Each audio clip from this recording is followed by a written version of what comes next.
Welcome to Smart Women Talk. This is your host, Katana Abbott. I'm a midlife millionaire coach and a certified financial planner, and I search the world for smart women and a few good men, including best-selling authors and thought leaders who are on that leading edge.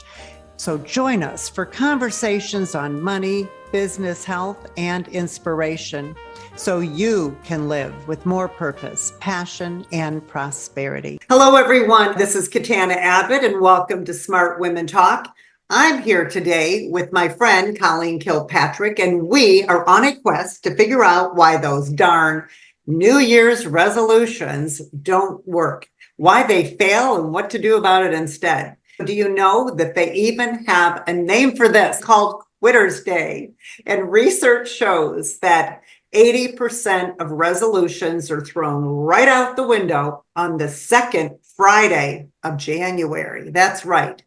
So this is not good, is it, Colleen? Absolutely not. And hello, Katana, and hello, everybody. Yeah, I know this phenomenon because I'm one of those people. I always set resolutions, or at least I always did. Now I have some new techniques I use, but then within a week or two or three, they fall by the wayside. And I know that's very common. So yeah, this is a great topic this time of year too. Absolutely. And I wanted to share some statistics that I found. They show that only 9% of people actually finish their resolutions at the end of the year. 9%. But according to a study by Strava, which is an exercise app that they did the study in 2019, and 80% the second Friday. And this year, it was January 12th. Wow. So I'm asking everybody, do you even remember your New Year's resolutions? It's a good question, because I'm sure a lot of people don't. And what's a big one? Dry January, right? Yep. Or exercise. I'm going to lose weight. There's all these different things. So what I wanted to share, there are some stats that show what they did a Google search, right? And they said the main reasons that they found were thinking too big, that we are not considering our why. Like, why are these New Year's resolutions? Why are they important to me? Because those are called values. And so I've always found that if you don't tie your values to your goals, they don't happen. And if your goal is not aligned with your values, it's not going to happen. So maybe that's one. Lack of planning, lack of tracking, and they weren't ready for change. But you know what? I think it's much more than that, don't you? I do. I think it's all those reasons. Plus, a lot of times we do all the naughties during December, the way we eat, we stop exercising, all those things.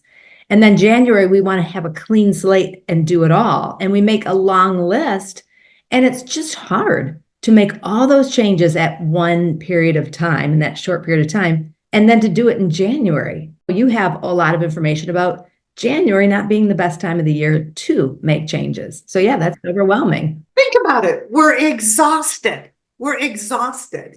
And we've had parties and shopping and entertaining and just all the things, especially if you're working, you've got all the year-end things. And if you've got kids, they've got pageants. There's all these things that you're trying to do and all these relatives. So we're just totally exhausted. And it's kind of like when you go on vacation. What do you have to have when you go on vacation when you come home? A vacation. A vacation from your vacation, right? And so I've always said the most important thing about a vacation, the most fun part of it is the anticipation is half the fun.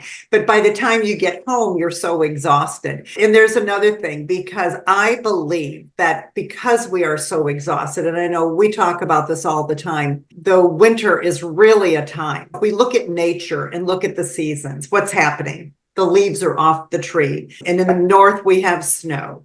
And it's a time for rest. And we need rest.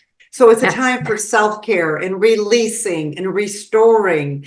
And if we want to have goals, if we want to set resolutions, they have to be very tiny, I think, and very loving to us, because we're not going to want to do them this time of year. No. And that's such a great point. I think I mentioned to you that I'm taking a class right now called Winter Energetics by the lovely and amazing energy expert, Prune Harris.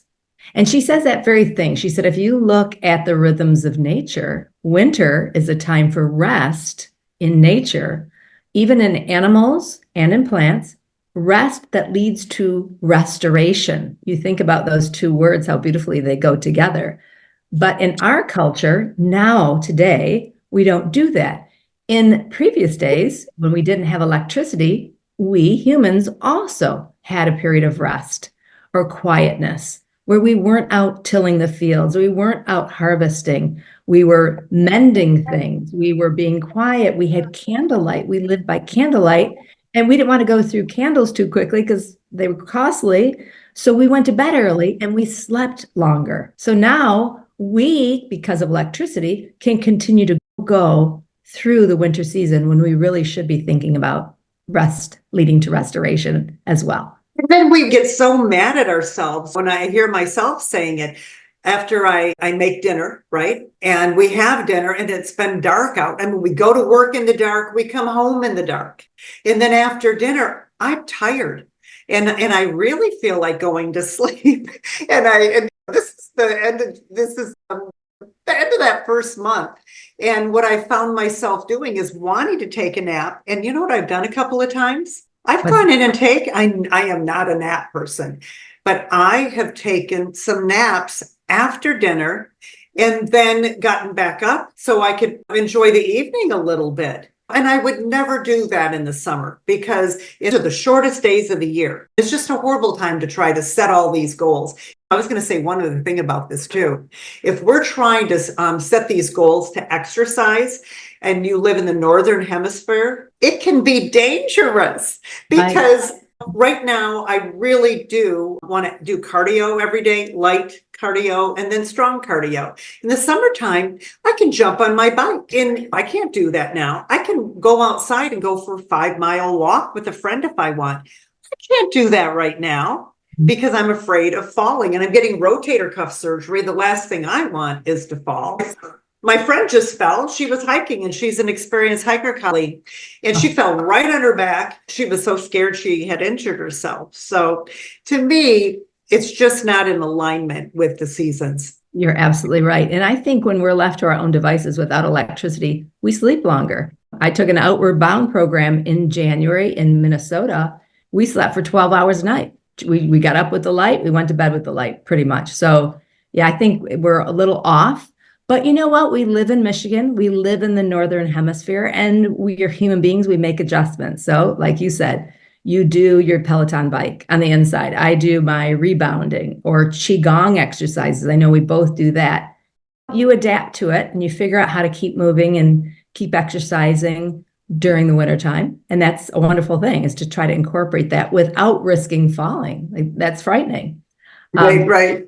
Yeah. Some people go to the mall to walk. What I'm proposing to everyone here is set some little goals and use this time. I think your book would be fabulous right now for people to pick up, eliminate what they tolerate right now, get rid of stuff. This is a great time for getting rid of things that are no longer serving us in our lives, for organizing things and preparing for the springtime, because what happens in the spring?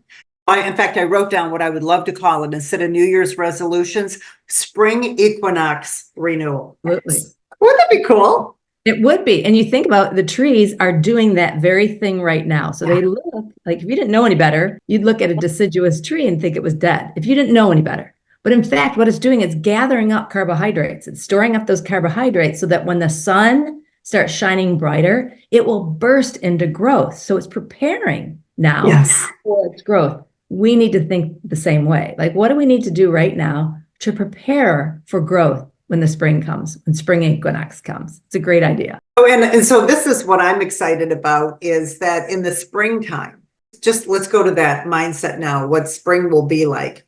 We go to the spring equinox. So this would be end of March, I think. Yeah, end of March.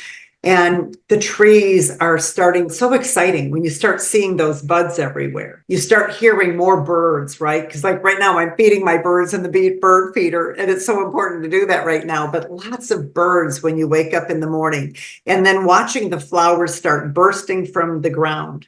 And what a beautiful time to just go out in nature and to get walks and to start planting your garden, right? I was just going to say, and if you think about that's going to be the activity in spring, the question then is, what do you do right now while you can't go out, while it's cold out? What can you do now in preparation for what we know we want to do or what is coming soon, really 2 months away, right? So what about this idea in our Midlife Millionaire Solution course that we worked on for 2 years? One of the things I had suggested, and I created a checklist called your perfect life tracker. Basically, I took all the things that I wanted to do and I broke them into little habits. And I put them on the sheet, and people are going to be able to download this and join the class for free. And we're going to be launching in the spring. So if anybody listening is excited about this, just go to joinsmartwomen.com. You'll get on our mailing list. You'll know who's coming on the show, but you'll also get invited to join the Midlife Millionaire Solution course that's inside the Smart Women's Academy in the spring with live coaching with us and this wonderful program. In this exercise, we list all the things that we want to make sure that we do. And they're little tiny steps. And you don't do them all every day, but maybe all the things you want to make sure you're doing this month. And then each day you can just check off. Now, I have a journal. And I'm going to give you one of the journals, Colleen, that has a lot of this stuff right into the journal. But this is just an easy checklist. And so you could go through and check off the list. So one of the things is, and I have it right over here, I have beautiful water pitcher. It's glass with designs on it. And I fill it with filtered water that's got minerals in it. I put my favorite glass. This is a Mexican blown glass. And so instead of trying to remember to drink water, all I have to do is finish that pitcher. It's so smart, Katana, because what you're doing is you're combining a habit that you want to have with something that you do already, which is a great way to establish a habit, right? Because you always walk into your office in the morning, you bring your little pitcher with you in your glass, you make it a ritual, and that way it's more likely to get done. Whereas if you did it outside of what you normally do, you don't always remember.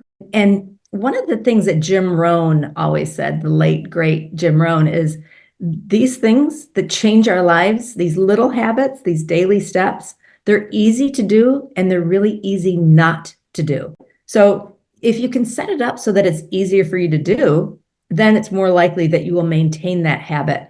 And the difference is profound, right? Because if you drink 8 glasses of water every day versus somebody who doesn't or only does it sporadically, the results that you get are going to be far different than that person. So it's like, how can we incorporate these awesome, powerful habits into our daily routine that we're already doing? Yeah, I think so too. And what I'm saying is for people that maybe you get off track and you said you're going to work out every day or 3 times a week and you didn't do it. Let's say last month you really blew it. That's okay. Don't beat yourself up. I did that. I said I was going to work out every day and do blah, blah, blah. Today, I realized that I hadn't kept all my workouts and I went up to my Peloton bike and I thought, I'm just going to do a 20-minute workout and I'm going to take a beginner class. And so instead of trying to do an hour workout, which would be too much, I was able to do this 20-minute workout and I was so excited. My heart rate was high. I got a really good workout and I ended up second out of 23 people. Right. A lot of these, I know, and it was like, so then I felt so super, but I got my workout in 20 minutes, up my heart rate, it was up. And so I felt so excited, but even after my shower, my heart was still going. So I know I got a great workout. So we can do little tiny things. I bought a Qigong program. Mm-hmm. Now, Qigong is an ancient 5,000-year-old practice. And a lot of people are doing it nowadays. And this program had a morning and an evening, and it was 3 weeks. I never could do both. So I stayed on week 1 forever. Like, I've got to finish it. So instead, I saw another program come up. It was a 30-day program. And I saw all these people saying when they finish, and it's different every day, and you get an email. each day. And they said after the 30 days, they just redid it. And there was these fabulous testimonials. So I'm on day 28 today. I have not missed a day. It's just 7 minutes. And the program also includes 3 20-minute workouts for when you want to go deeper and you have more time. So these are some really simple types of solutions, ways to do this. I want to point out just one other thing. Let's say one of your resolutions is you want to connect more with people. I started calling or contacting some of my friends from school years ago that I hadn't connected with, a cousin. And I said, hey, why don't we connect? And I just did this twice a month. But I said, why don't we connect on Sunday? It can be any time in the afternoon. And let's not even schedule a time, but we will email in the morning or text, and we'll see what we're doing, and we'll figure out where we can have 15 minutes just to, touch base. You know how easy that was? That's smart. That's And so smart. no, she said, oh, my son and I want to hike. So 2:00 would be great. Perfect. That's a great point. It's like when you decide that connection, like you take a word and you say, I want more connection in my year. I want more creativity. I want more health. And you make that word your focus. And then you start at the beginning of the week thinking, how can I incorporate that word or the energy of that word into my life this week? How can I go out on a creative excursion? Who can I connect with for coffee? Just incremental, small little steps that you can take to bring more of that, whatever it is you want, into your life. The other thing that I want to share is that the article that I wrote for this month, Smart Women, is all about 4 different steps to go from resolutions to rituals, to shift our mind from thinking of resolutions or resolving to creating rituals, which sounds more sacred, more special to me. And one of those, you can read the article for all 4, but one of them is a technique that Brian Tracy shared in a presentation that I saw him do years ago. And it was simply 4 questions. So some of our listeners might be thinking, I already have my workout plan and I'm already doing that. I'm already connecting. But here's what those 4 questions are. And they're very pivotal because you can start anytime to ask yourself these questions. It doesn't have to be at the top of the year. It doesn't have to be any particular time. You could do it monthly. And the questions are simply this: what do I want more of? What do I want less of? What do I want to stop doing? And what do I want to start doing? Just those 4 questions. Because a lot of times we want change, but we can't even conceive of what change we really want to create, but we know something's off. And when you ask yourself those 4 questions, again, back to those little incremental changes, that's where it leads you, so that you can now take those answers and incorporate them into that worksheet you were talking about, where you can make check marks every day to see if you are making progress with those things that you come up with. Isn't that great? I love those. I wrote them down, and I'm going to do that exercise. Good. Yeah, I love it. So for everyone listening who's excited about this, and maybe you've gotten off track, we've got some more shows coming up this month. They're going to be fantastic. They're going to help you with that. You can go to joinsmartwomen.com and you can get on our list. You'll get your monthly newsletter. It's always theme based. And then we have 2 to 4 shows every single month on that theme. You will be invited to the Smart Women Academy this spring, where you can join our free course, and you're going to get access to all these things we're talking about. It's my Midlife Millionaire Solution program that women paid thousands of dollars for, and Colleen and I are going to be offering it to our community. So we're really excited about this. And we'll be doing things like this, but it's going to be in the spring. And so in the spring, we're going to be creating our spring equinox renewal. Yeah. So we'll be planning what we want, but at the perfect time of year. And we'll have support with each other and all kinds of great resources so we can stay on track and reach our goals for being happy in our lives, having vibrant health, and having just plenty, more than enough. I love that, more than enough, right? Absolutely. To help our families and help ourselves and help others. So I invite everyone to go ahead and join. And we have a couple other great topics coming up. We're going to have shows on empowerment this spring. We're also going to be talking about what to eat in the future. We're going to be looking at the vegetarian diet versus the meat diet or Mediterranean diet. And we're also going to be looking at finding your purpose. So we've got lots of great things coming up. So be sure to subscribe, like the show, and invite your friends. So thank you so much for being here. And until our next show, go out and live with more purpose, passion, and prosperity. Smart Women Talk is brought to you by Smart Women's Empowerment, a 501c3 nonprofit project of United Charitable. Music by Bill Lucas from his album When It Rains. Available on Apple Music and Spotify. Catch us wherever you listen to your favorite podcast, and be sure to join our free community at joinsmartwomen.com to access all our free Smart Women resources.